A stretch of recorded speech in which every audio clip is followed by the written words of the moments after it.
প্রান্তজনের কণ্ঠস্বর। নমস্কার, আমদরিয়া নিউজে সকলকে জানাই স্বাগত। আমি বর্ণা। এই মুহূর্তের ব্রেকিং নিউজ, 25,752 জন শিক্ষককে বরখাস্তের সিদ্ধান্ত বহাল সুপ্রিম কোর্টের। 2016 সালের এসএসসি যে 25,752 জনকে শিক্ষক শিক্ষিকা হিসেবে নিয়োগ করেছিল, তাদের চাকরি থেকে বরখাস্ত করার সিদ্ধান্ত বহাল রাখলো সুপ্রিম কোর্ট।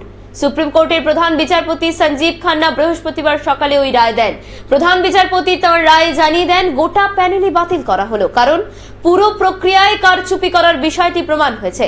প্রধান বিচারপতির সঙ্গে বেঞ্চে ছিলেন বিচারপতি সঞ্জয় কুমার। ওই বেঞ্চ জানিয়েছে, রাজ্য সরকারকে 3 মাসের নতুন নিয়োগ প্রক্রিয়া শুরু করে দিতে হবে।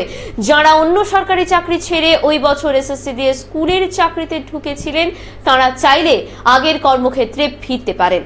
তবে ক্যান্সার আক্রান্ত শিক্ষিকা সোমা দাসের চাকরি থাকবে বলে সুপ্রিম কোর্ট জানিয়েছে।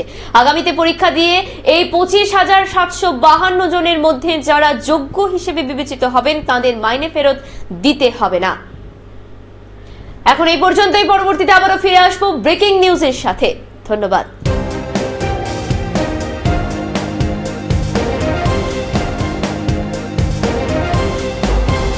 আমদরিয়া news, voice of the marginal.